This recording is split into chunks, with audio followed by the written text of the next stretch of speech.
Marcus Chen kicked a rusted metal panel as he walked through the abandoned cargo bay.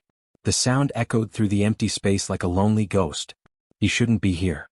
His mother told him 100 times to stay away from the old sections of New Haven Colony. But Marcus was 12 and 12-year-olds don't always listen. The cargo bay smelled like oil and dust. Sunlight came through broken windows and thin beams, making strange patterns on the floor. Marcus liked exploring these forgotten places. They were quiet. Different from the noisy mining colony where everyone knew everyone's business. He was about to leave when he heard it. A sound so soft he almost missed it. A tiny clicking noise like insects talking to each other. Marcus froze. His heart beat faster. The colony didn't have insects. Not the clicking kind anyway. The sound came again from behind a stack of old cargo containers. Marcus walked slowly toward it. His hands felt sweaty. He told himself it was probably just a broken machine or maybe a small animal that wandered in from outside. But it wasn't. In the shadows between two containers, something moved. Something small and scared. Marcus pulled out his flashlight and pointed it carefully at the darkness. Two huge eyes stared back at him. Eyes that glowed faintly in the dark like dying stars. Marcus jumped back and almost screamed. But he didn't. Because what he saw made him forget his fear. It was a child. Not a human child, but a child nonetheless. The creature was thin, so terribly thin that Marcus could see every bone under its strange skin. The skin had patterns on it, markings that should glow but barely flickered with light. The alien child wore torn clothes that were too big. Its arms wrapped around its body like it was trying to hold itself together. It made that clicking sound again but softer now. The sound of something that had given up hope. Marcus knew what this creature was. Everyone in the colony knew about the Velethri. They were the aliens who attacked human ships. The monsters and stories that parents used to make children behave. Eat your dinner or the Velethri will get you. But this didn't look like a monster. This looked like someone who needed help. Marcus noticed something else. Around the alien child were scratch marks on the floor. Small piles of rust and debris sat near its mouth. The child had been trying to eat anything it could find. There were marks on the walls where it had licked moisture from the condensation. How long had it been here? Days. Weeks. The alien child pulled back further into the shadows. Was afraid of him. Marcus could see it shaking. He should run. He should tell the colony security. They would know what to do. But Marcus remembered something his grandmother once told him before she died. The measure of a person isn't what they do when everyone is watching. It's what they do when no one else will ever know. Marcus slowly reached into his backpack. The alien child's eyes grew wider. It thought he was reaching for a weapon. But Marcus pulled out his lunch container instead.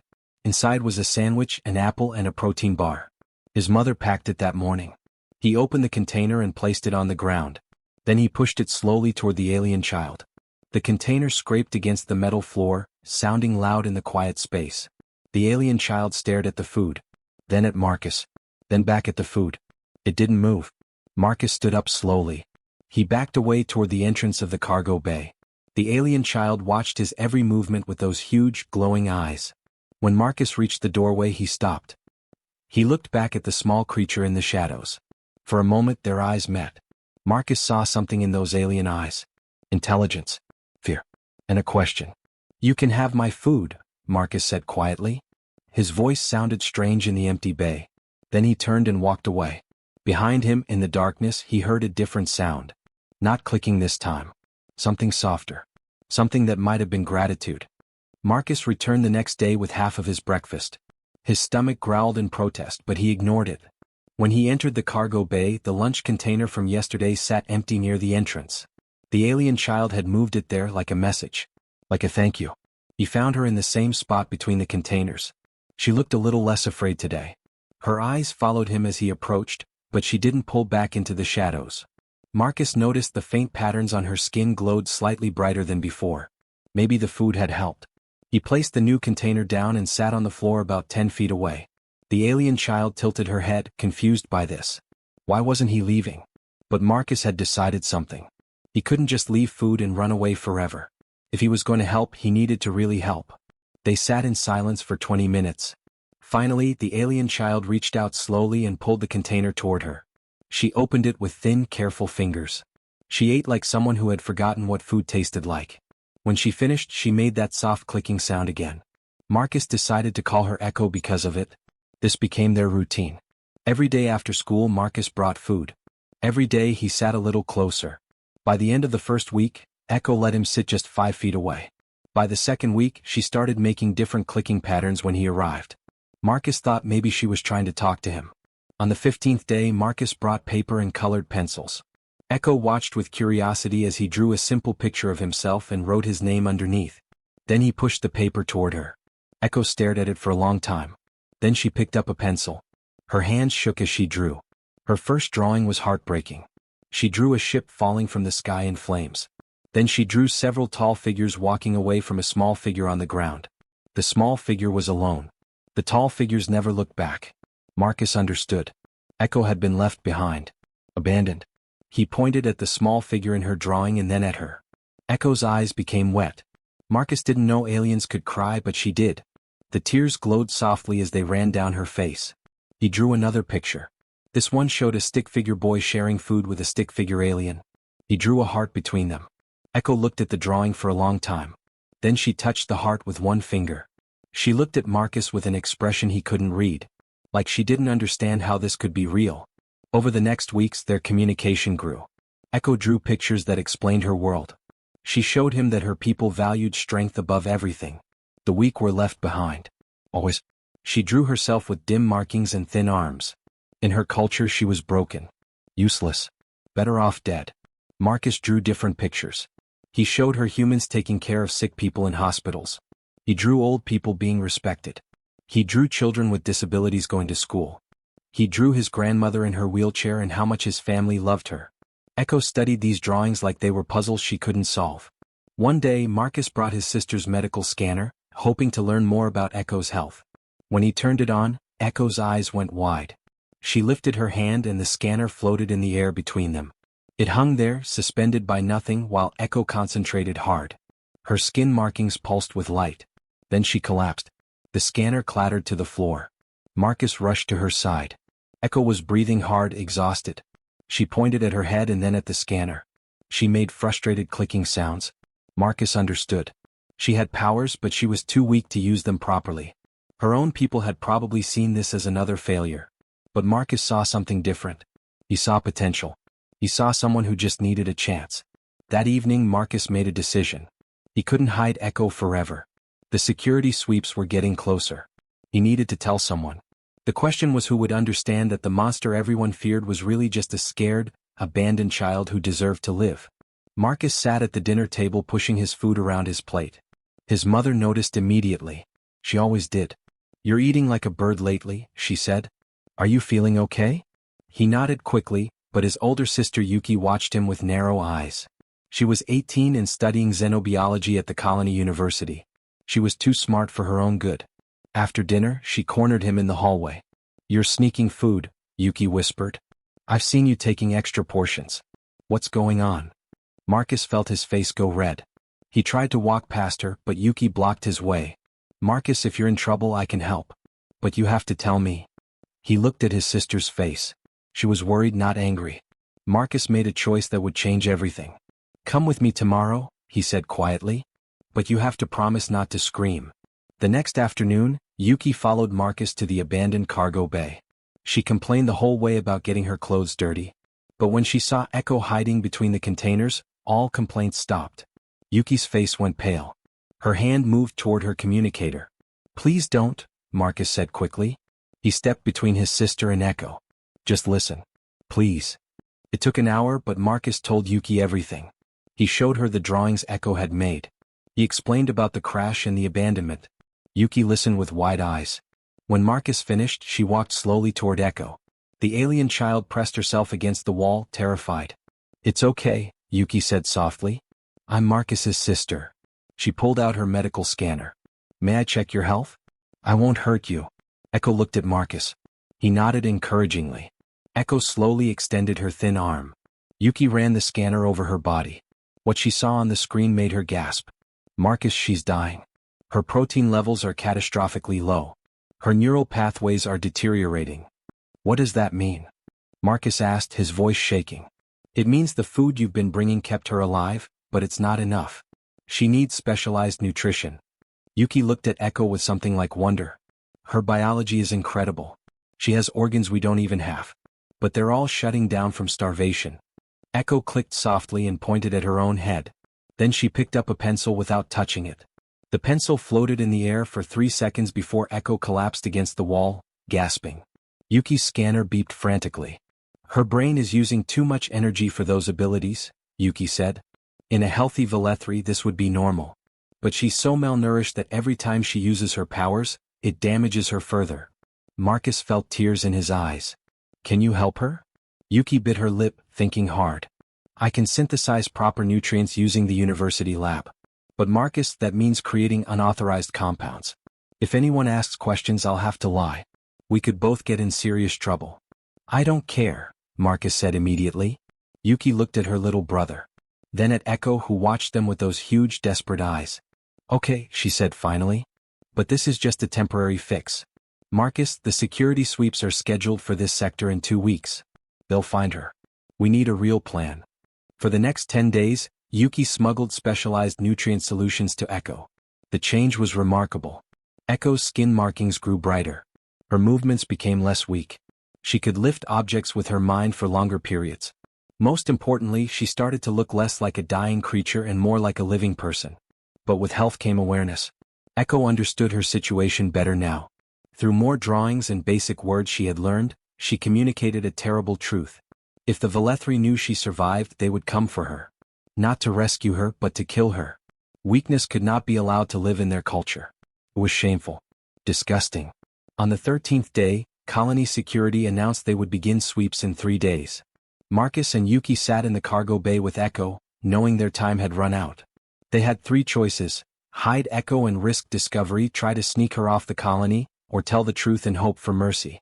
Marcus looked at Echo, now healthy enough to survive. He thought about his grandmother's words about doing the right thing when no one was watching. But now people would be watching.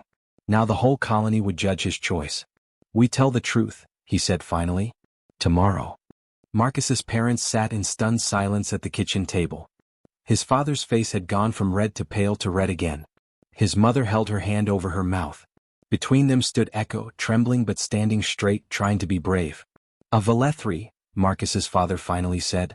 You've been hiding a Velethri for a month. Do you understand what you've done? I saved her life, Marcus said quietly. His hands shook but his voice stayed steady. She was dying, Dad. What was I supposed to do? Tell us. Tell security. Tell anyone. His father stood up, pacing. The Velethri killed 17 colonists last year in the border attacks. They're not pets, Marcus. They're enemies. Echo made a soft clicking sound. She understood more human language now. She understood the word, enemies. Marcus saw her shoulders drop. His mother spoke for the first time. Robert, look at her. Really look. She stood and walked slowly toward Echo. She's just a child. A Velethri child who will grow into a Velethri adult, his father argued. But his voice had less anger now. More fear. Yuki stepped forward with her data pad. I've been studying her biology. Her neural structure shows capacity for empathy that's being suppressed by malnutrition damage. Dad, what if the Velethri aren't naturally aggressive? What if their culture makes them that way? The discussion lasted hours. Finally, Marcus's mother made the decision. We go to Administrator Wells. Together. As a family. Before security finds her on their sweep. The next morning, the Chun family walked into the colony administration building. Echo wore a large hood to hide her appearance, but people still stared. News traveled fast in a small colony. Administrator Wells was a tired woman in her 50s who had run New Haven for 12 years. When she saw Echo, she closed her office door quickly. Explain. Now. Marcus told the story again. This time, Yuki added her medical findings. Their mother spoke about compassion and human values. Their father, still uncertain, spoke about the risk but also about his son's courage.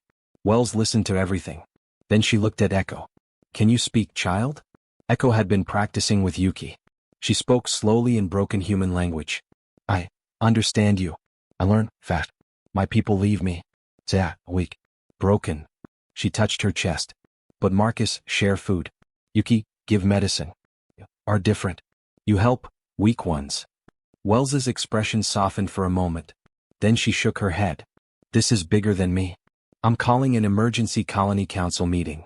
Everyone will have a say in this. The meeting hall was packed that evening. Over 300 colonists crowded inside. Echo sat in the center, exposed and vulnerable. Marcus sat beside her, refusing to leave even when security suggested it. The arguments were explosive. A mining crew leader stood up. My brother died in a Velethri raid. You want me to welcome one into our home? A teacher stood next. She's a child who was abandoned to die. What does it say about us if we do the same? A military advisor spoke. She could provide valuable intelligence about Velethri weak points and culture. She's not a tool. Marcus shouted, standing up. The room went quiet. She's a person. Her name is Echo. She likes drawing. She's scared of loud noises. She cries when she's sad. Just like us. An old woman in the back stood slowly. I remember when this colony was new.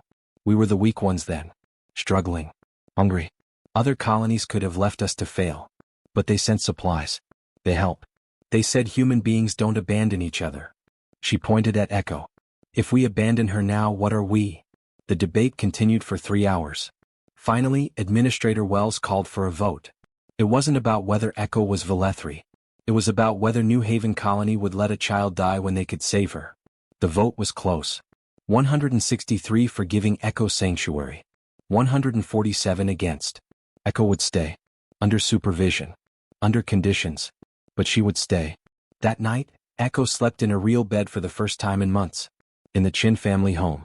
In Marcus's sister's old room. When Marcus checked on her before sleeping, he found her crying softly into the pillow. Why you help me? She asked. I am nothing. Marcus sat on the edge of the bed. You're not nothing. You're Echo. And you're my friend. She looked at him with those huge glowing eyes. Friend. I like this word. 6 months changed everything. Echo sat in the colony school cafeteria, her skin markings glowing bright blue and silver. She wore human clothes now, specially modified for her physiology. Around her sat 5 human children, all laughing at something she had said. Marcus smiled from across the table. His friend had learned to make jokes. The change in Echo was remarkable. Proper nutrition had transformed her from a dying creature into a healthy young Velethri. She was taller now, stronger. Her telekinetic abilities had grown so powerful she could lift 3 chairs at once without even breathing hard. But more than her body had changed. Her mind had opened. Marcus, your lunch is falling, Echo said suddenly. Before the container could hit the floor, it floated gently back onto the table. The other kids clapped. They were used to Echo's powers now. Most of them thought it was amazing. Not everyone felt that way. As they left the cafeteria, a group of older teenagers blocked their path. Alien lover, one of them sneered at Marcus. You and your pet freak. Echo's markings flashed red. Her fists clenched. Marcus had seen her practice in training sessions with colony security. She was strong enough now to hurt someone badly if she wanted. But Echo took a deep breath and her markings returned to blue. I am not a pet, she said calmly. And Marcus is not a lover. He is my friend. That is better. She walked past them with her head high. Marcus followed, proud of her control. In the science lab, Yuki was presenting Echo's case study to a group of xenobiologists from 3 different colonies. They had come specifically to meet the first peaceful Velethri in human custody. Echo stood before them, answering questions about her biology and culture. Your people consider emotional connection a weakness, one scientist asked. But you've clearly formed bonds here. How? Echo thought carefully before answering. Her human language was nearly perfect now. My people say emotion makes you weak. Makes you slow. Makes you die. She paused. But I was dying when I had no emotion. No connection. Marcus gave me food, but he gave me something else too. He gave me reason to live. That is not weakness. That is strength humans understand. The scientists scribbled notes frantically. One asked, what do you think would happen if your people knew about you? Echo's markings dimmed slightly. They would be ashamed. A Velethri who lives with weakness is worse than a dead Velethri. But maybe... She looked at Yuki, maybe some would wonder. Maybe some would ask questions. That evening, those questions were being asked 90 light-years away on the Velethri homeworld. A message had reached their High Council. The human colony New Haven was harboring a surviving Velethri. A weak one. One who should have died honorably. The council chamber erupted in angry clicks and hisses. But one voice spoke differently. Scholar Threndix, an older Velethri who studied alien cultures, stood before the council. We left her to die because she was weak. The humans found her dying. But she did not die. She lives. She thrives. She has abilities none of us knew the weak possessed.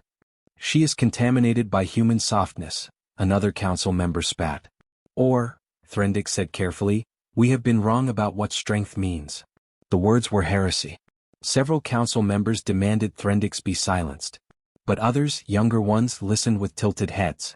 They had heard whispers before. Rumors that some Velethri questioned the old ways. That some wondered if discarding the weak meant discarding potential. For the first time in Velethri history, the council voted to send a diplomatic ship instead of a warship. They would meet this survivor. They would see what the humans had done. And they would decide if their entire culture needed to change. Back on New Haven, Marcus and Echo stood on the observation deck watching the stars. A message had arrived. A Velethri ship was coming. Echo was scared but ready. What if they take you? Marcus asked quietly. Echo's hand found his. A human gesture she had learned. They cannot take what I give freely. I choose to stay. I choose friendship. I choose this new way.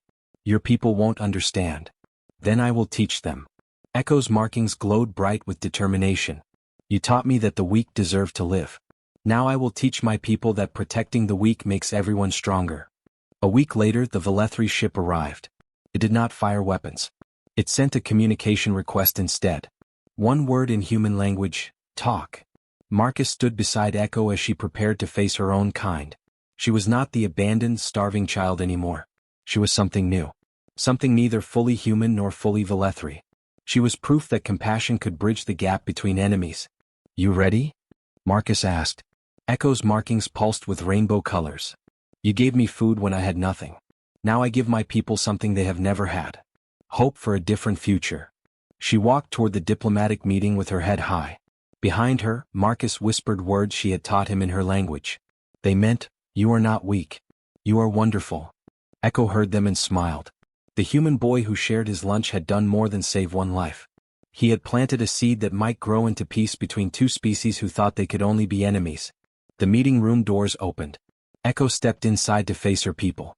And she was not afraid.